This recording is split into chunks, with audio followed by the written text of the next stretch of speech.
If you are a senior or recent college grad who is currently job hunting, this video is for you. I was unemployed after college for way longer than expected.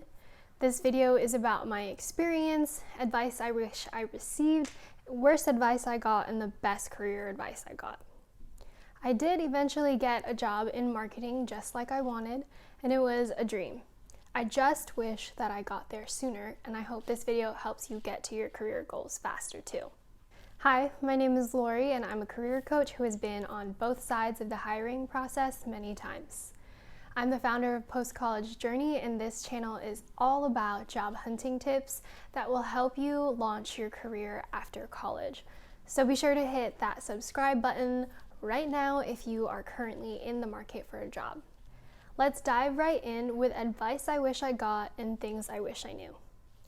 The first advice that I wish I got is to take a look at who you've networked with and who you've gotten career advice from. Is there diversity in that group of people? If you have marginalized and or underprivileged backgrounds, make sure you also talk to professionals who identify with those backgrounds. For example, I grew up in a culture where you do not set any boundaries. Growing up, authority figures set the rules and boundaries, and to succeed in that environment, I needed to morph to those rules. Working in the corporate world is not like that at all. You get to set your own boundaries and rules, and it's not seen as disrespectful to set those boundaries. It's actually expected. I can go into the pros and cons of this, but for the sake of this video, I will not. I just wanted to use this as an example because if I had known or thought to pay attention to the diversity of people I was getting career advice from, it's possible I would have been reminded to set my boundaries, and I could have had a conversation with someone who understands how to deal with that cultural conflict rather than having to learn it myself. The second advice / thing I wish I knew was that you have enough experience. As long as you are applying to paid internships and entry-level roles, you have enough experience. It's just about how you present yourself and how you communicate your experience as it relates to the role and company you are applying to. I don't want to say that I wasted my time, but I definitely underestimated my college experiences. I remember reading job descriptions and thinking, I know I can do that, but I didn't know how to show that on my resume. And then people I networked with just assumed that I didn't have any experience that was of value, so I just kept hearing the same advice to keep going for internships until I figured out what I wanted to do. This is actually why I think working with a career coach one-on-one is so helpful, because it's their job to get to know your experience and to help you articulate it in a way that hiring managers and recruiters will recognize the work you've done. All of this to say that if you have graduated from college or are about to graduate from college and you either have some leadership, club involvement, or service industry experience, you have enough to apply for entry-level positions. If you have related internships, that's even better. The third advice I wish I knew and advice I wish I got is about exactly how networking to find a job works. I knew I needed to network, but I didn't know how to network or how that eventually mapped back to getting a job through my network. This could really be a whole other video series, so if after I explain this and you want to know more, please leave a comment below letting me know. Like, say more networking videos, please, and I will be happy to do that. So I think there are two types of networking. One is networking where there is an exchange of information or contacts, and this is easier to do once you've started your career. The second type of networking is called informational interviews. This is where you interview someone about the role, industry, or company that you are interested in, get to know their career journey so that you can learn from it. With this type of networking, the only way to give back to the person who met with you is to keep them in the loop as you move your job hunt along. And then you give back by going on informational interviews with people who reach out to you once you've joined the workforce. The latter is the type of networking that you do more of in your first job hunt. And the purpose of these informational interviews is to figure out what you want to do with your career so that you know what to look for as you apply for jobs. And along the way, you'll start to be able to articulate what you are looking for, and someone you've met with might at that time or in the future know of jobs you should apply for or people you should reach out to. That person can vouch for you and your experience. The fourth advice I wish I got is to go to therapy.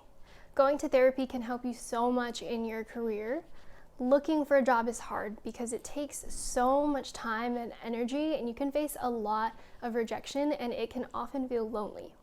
And that's not even taking into consideration the post-college depression that is real for a lot of people. So talking to a therapist about it can help you release any negative emotions that you have, and you'll likely heal from past trauma so that you are less likely to end up in a toxic work environment. Before diving into the advice that I wish I never got, if you are finding this video helpful so far, please take a second to hit that like button below. All right, now onto the advice I wish I never got. The advice I wish I never got was to just take what you can get. Looking back on things, now I wonder what role being a female Asian American affected the career advice that people gave me.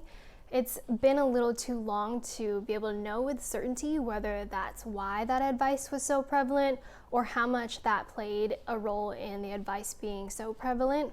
But I do know that being a female Asian American affected the way I interpreted the advice to just take what you can get. But that's why I wanted to share this with you, and that's why, going back to the first point I made in this video, it's so important to get career advice from a diverse group of people. The reason I wish I never got this advice is because my interpretation of this advice was to just aim low. And so I spent a lot of time doing unpaid internships that didn't lead anywhere. I understand where this advice came from. It's just a reminder that your first job will not be perfect. Instead, if and when you hear this advice, I hope you still remember to aim for what you want. You can rank your needs and wants in a position so that when you apply for positions, you can keep those in mind throughout the process. And then when you get a job offer, you can look at your priorities and decide what's going to be right for you. Now that we've gone over the worst advice I received, we are on to better and brighter things. Let's talk about the advice that I am grateful I got. The first is to keep track of your accomplishments as they happen. You can create a folder, open a new note on your phone, or start a new document where you collect all of your accomplishments. Doing this will make it easier to update your resume and LinkedIn, and it's a great way to do some behavioral interview prep, and it'll help you set up for success for your annual performance review when you do get a job. The second is to continue learning and developing and do it with intention. So there are two ways to think about this. There's the part about your current job. If there is something you find monotonous or tedious, there's probably a way to fix that so you can learn what to do to make things easier for you. And there's the part about growing in your career. If that's something you are hoping to do, think about where you want to be 10 years from now, and then map it back to where you are now so that you can have a roadmap and be intentional about the skills you want to develop, projects you want to work on, or people you want to network with. I hope that this video was helpful. If you want more content like this topic, then give this video a thumbs up and be sure to hit the subscribe button and turn on the notification bell so that you don't miss out on more job hunting videos. And most importantly, if you know someone who can benefit from this video, please share this with them. All right, I will see you in the next video.